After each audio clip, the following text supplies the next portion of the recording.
মানুষের জানার জন্য বলছি, গঙ্গাসাগর মেলার তারিখ হচ্ছে 8ই জানুয়ারি থেকে 17ই জানুয়ারি। এই সময় যে পুণ্যার্থীরা আসবে, অফিসাররা কাজ করবে, কর্মচারীরা করবে, এমনকি সাধারণ মানুষ যারা মিউনিসিপ্যালিটির কাজও করে, পঞ্চায়েতের অনেক কর্মী আছে, বিভিন্ন জায়গার আছে, বিদ্যুতের আছে, পিএইচির আছে, পিডব্লিউডির আছে, আইএনসি এর আছে, সব জায়গারই আছে। তাদের যদি কোন রকম কোনো ইনসিডেন্ট হয় বা অ্যাক্সিডেন্ট হয়, ইনক্লুডিং সাংবাদিক এন্ড অল, 5 লাখ টাকা করে ইন্স্যুরেন্স করা আছে, অ্যাক্সিডেন্টাল ইন্স্যুরেন্স, যেটা হচ্ছে 9 থেকে 17-র মধ্যে। পুণ্য স্নানের সময় গঙ্গাসাগরের মানুষের জ্ঞাতার্থে বলছি, এবং সারা বাংলা বটেই, 14ই জানুয়ারি মঙ্গলবার সকাল 6:58 থেকে 14ই জানুয়ারি 15ই জানুয়ারি বুধবার সকাল 6:58, মকর সংক্রান্তি আপনারা জানেন, ঘরে ঘরে মকর সংক্রান্তির উৎসব হয়, পৌষ মেলা হয়, লক্ষ্মী পুজো হয়। সুতরাং এইগুলো সমস্তটাই কপিল মুনির আশ্রম সহ মেলা চত্বরকে ঢেলে সাজানো হয়েছে। মন্দির সংলগ্ন সরোবর, বিশ্রামাগার, নতুন নতুন পাকা রাস্তা, স্ট্রিট লাইট, তীর্থযাত্রী নিবাস, পানীয় জলের ব্যবস্থা, 12,000-এর বেশি ওয়াশরুম, যেটাকে বাংলায় বলা হয় শৌচালয়, লেজার শো, মুরাল পার্ক,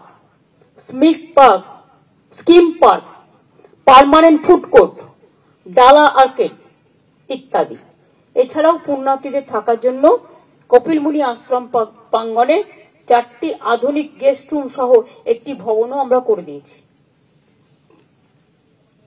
প্রাকৃতিক দুর্যোগে আপনারা জানেন যে কপিল মুনির যে আশ্রম, সমুদ্র অনেকটা এগিয়ে এসেছিল, কংক্রিটের রাস্তা সব ক্ষতিগ্রস্ত হয়ে গেছিল। যারা আপনারা সাগর কভার করেন তারা, বিশেষ করে লোকাল স্থানীয় নিউজ রিপোর্টাররা জানেন। তীর্থযাত্রীদের যাতে কোনো অসুবিধা না হয় যতটা সম্ভব আমরা সারিয়ে দিয়েছি। এবং আমি খুশি যে গঙ্গাসাগর কপিল মুনির আশ্রমের কাছে আমরা যে প্রস্তাবটা রেখেছিলাম, যে আপনাদের তো প্রচুর দান ধ্যান মানুষ করে, আর আপনাদের সমস্ত টাকাটাই বাংলায় আসে না, টাকাটা চলে যায় অযোধ্যায়, প্রচুর টাকা, তার থেকে একটা পোর্শন 1 বছরের জন্য আপনারা যদি, কপিল মুনির আশ্রমটা 3 বার ডুবে গেছে, 3 বার নতুন করে করা হয়েছে, আপনারা যদি গঙ্গাসাগর আশ্রমের পাশে, কপিল মুনি আশ্রমের পাশে ওই জায়গাটা কংক্রিট করেন আপনাদের টাকা দিয়ে, কারণ আমরা তো সবটাই করে দিয়েছি, আর ওখানে আপনাদের হাজার হাজার কোটি টাকা এখান থেকে চলে যায়, পুণ্যার্থীরা এখানে আসে, আপনাদের দেয়, এটা তাদের নিজস্ব ব্যাপার, অনেকে দান ধ্যানও করেন। কাজে তার থেকে একটা অংশ এবছরের জন্য যদি তারা প্ল্যান করে কংক্রিটের করে দেয়, গঙ্গাসাগরে কপিল মুনি আশ্রমের সামনে যে সাগরের জায়গাটা আছে সেটুকু, বাদ বাকি তো আমরা করছি। আমরা প্রায় 15 কোটি ম্যানগ্রোভ লাগিয়েছি, শুধু সুন্দরবনে, দীঘাতেও লাগানো হয়েছে, অনেক জায়গায় লাগানো হয়েছে। সুতরাং আমরা চাই মেলাটা প্রতিবারের মতো এবারেও যেন শান্তিপূর্ণ, কোনো দুর্ঘটনা যাতে না ঘটে দেখে রাখতে হবে। আমি জানি প্রশাসন দিন রাত্রি পরিশ্রম করে, সকলে, সিভিল থেকে অ্যাডমিনিস্ট্রেশন থেকে পুলিশের প্রশাসন, আপনারাও করে, রাত জেগে দিন জেগে, স্থানীয় মানুষও করে, অনেক ভলেন্টিয়ার্সও করেন, লোকাল যুবকরাও করেন, যুবতীরাও করেন, অনেক এনজিও করেন। তারা অনেক চেষ্টা করেন কেউ হারিয়ে গেলে তাকে খুঁজে দেওয়ার, তাকে পৌঁছে দেওয়ার, কেউ অসুস্থ হলে তার কেয়ার নেওয়া, তাকে পৌঁছে দেওয়ার। এগুলো আমাদের মানবিকতার কাজ, এই কাজগুলো আমাদের করে যেতে হবে, এগুলোর দিকে লক্ষ্য রাখতে হবে। আর স্থানীয় অনেক যুবক যুবতী আছে যারা খুব এফেক্টিভলি কাজ করতে পারে।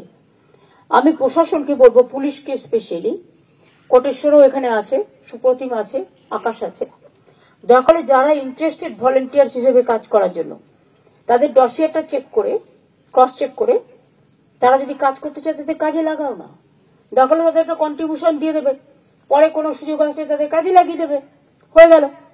আমার সে সেবা দেবে আমি তার পরিবর্তে তাকে আমি সেবা দানের সুযোগ দেব। সুতরাং এইভাবেই কিন্তু কাজগুলো করতে হয়। আর যেখানে লোকাল কিছু হয় সেখানে লোকাল লোকের প্রায়োরিটিটা অলওয়েজ নির্ভর করে। তাছাড়াও সেফ ড্রাইভ সেভ লাইফের জন্য স্পিড রেস্ট্রিকশন করে দিতে হবে। তীর্থযাত্রীরা যে রাস্তা দিয়ে আসবে সব রাস্তাতেই এখন স্পিড রেস্ট্রিকশন করতে বলা হচ্ছে। এবং এই যে রুটটা একেবারে বড়বাজার থেকে তারাতলা হয়ে মাঝেরহাট হয়ে বেহালা হয়ে যে আসে, প্রত্যেক জায়গায় মে আই হেল্প ইউ ক্যাম্পও থাকবে, প্লাস প্রত্যেকটা জায়গায় অ্যানাউন্সমেন্ট হবে ধীরে চালান, আস্তে চালান, 40-র বেশি স্পিড তুলতে দেবেন না। আর 2 নম্বর হচ্ছে, যখন মেলাটা হবে দেখবেন যেন কেউ গঙ্গার সামনে গিয়ে হুমড়ে না পড়ে। 1 কিলোমিটার দূর থেকে রেখে দিন ব্যারিকেড করে, আস্তে আস্তে করে যতটা অ্যাকোমোডেশন হবে লঞ্চে ভেসেলে ততটা করে ছাড়বেন। তারপরে আবার যখন খালি হয়ে যাবে আবার ছাড়বেন। ঠিক রিলে, আমরা যেমন রিলে রেস করি, রিলে রেসের মতো টাইম টু টাইম ছেড়ে দিতে হবে, তাহলে কিন্তু স্ট্যাম্পেড হওয়ার সম্ভাবনাটা থাকে না।